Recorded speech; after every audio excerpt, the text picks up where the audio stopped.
Good morning, guys. It is December 26th, 2021, and it's about 5:15 in the morning. Today, it's about to get real. It's about to get real. It's about to get raw. It's about to get uncomfortable. Um, we, just as a recap, we're starting chapter 6 today, Genesis chapter 6, but I want to kind of recap chapters 1 through 5. We've seen creation. We've seen the Creator God create everything we see, create mankind. We've seen temptation come into the world. We saw what God intended the world to be, and then we saw temptation come into the world, and then we saw sin come into the world and the consequences of that sin. We saw death come into the world in the form of murder. And then we saw two separate lineages. We saw Cain's wicked lineage, and we saw Seth's righteous lineage. I want to kind of start by talking about three things that we need to keep in mind. Number one, God loves all his children, but he will punish the wicked. He is a sovereign God, and when he says he's going to do something, he does it. The second thing is we have to keep in mind the time and the time period these were written in. And number three, we gotta kind of look at our own world, the time period 2021. What is going on. So with that, I wanna overview the next 8 verses, because I want us to kind of see the overarching picture of this, and then I'm going to break it down so we can kind of discuss it. I'm not going through all 8 verses today, but I want to kind of give that overview. So number one, maybe you can read ahead and you can see it, but number two, so you can kind of understand where this is going and what this is about. So Genesis chapter 6 verse 1 through Genesis chapter 6 verse 8 is really when things start to go crazy. When things start to go from bad to worse and worse to horrible. Sin, violence, all that stuff is raging. Is raging through the earth right now at this point in the Bible. And honestly, God gets fed up. God gets fed up. His heart breaks, and he decides that he's going to wipe it out. Wipe everything off the face of the earth. Except for one family. Except for Noah. So that's kind of the breakdown of this. And we're going to go specifically today. We're going to go Genesis chapter 6, verse 1 through Genesis chapter 6, verse 2.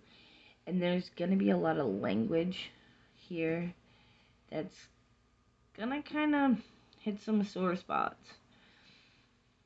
But we're going to break it down. We're going to look at what it means. And biblically, from, straight from the Bible, what it means. And from things that are,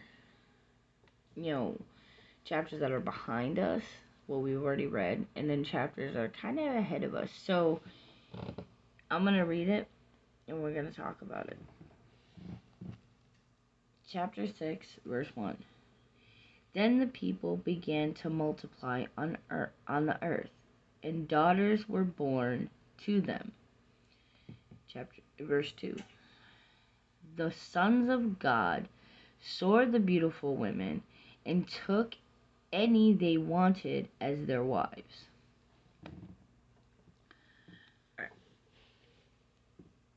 I know that there's some sons of God, beautiful women, like, there's some of this language here, but when we think about the language that is being used and what we've already seen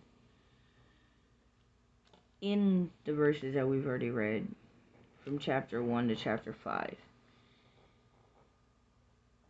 what we're talking about here is the two lineages. The sons of God, I believe, come from the lineage of Seth. The lineage that God wanted to keep going. The beautiful women in this context come from the line of Cain. And the reason I say that is because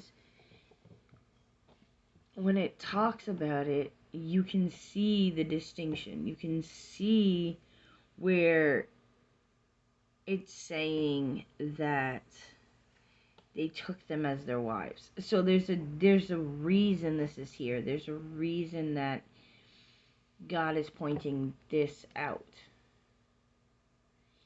And what we need to think about is that Cain's line, and not saying all the women in the world at this point were from Cain's line, and it's they caused this to happen. That's not what this is saying at all. And it's not saying all the men in the world were righteous, and no. But what it's saying is you have one part that is Cain's lineage, and then you have another section that is Seth's lineage. And this time, they're combining.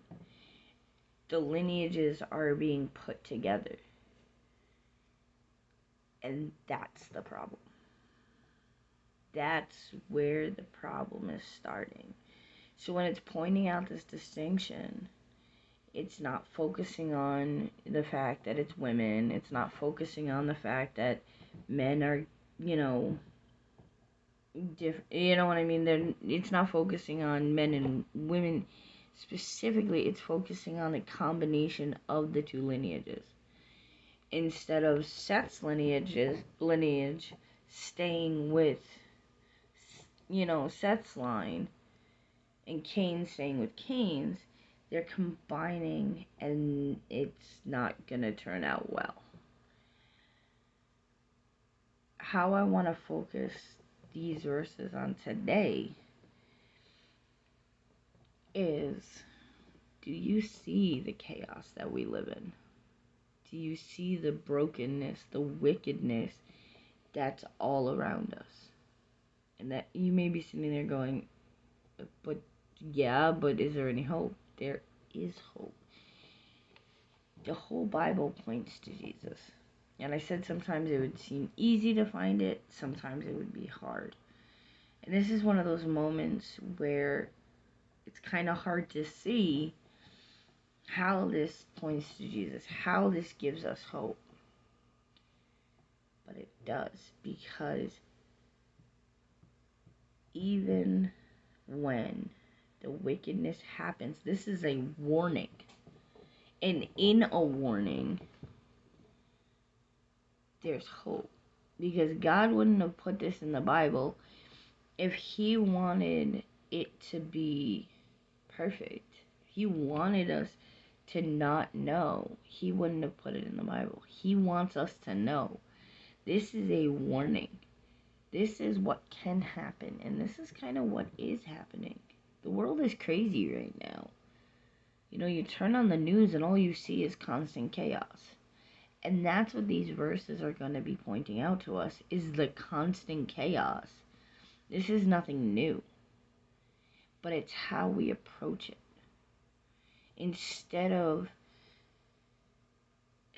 letting the darkness take over, how are we going to, as children of God, as believers in Jesus Christ, how are we going to be the light? So here's my question. Even in the chaos, even in whatever situation you're going through, can you see how you can be the light in that moment? How you can be in the light in the world? How you can act differently? I'm not saying you have to be perfect, and God is not expecting you to be perfect. But what He is expecting of us, what Jesus is expecting of us, is to have a changed heart because of Him and show that change to the world. So acting differently than we used to, having a life surrounded by Jesus and by God. So I hope you see Jesus today. I hope that you see other believers' light. And I hope you can see your own light in the world today. Have a great day. I will see you guys tomorrow. Bye.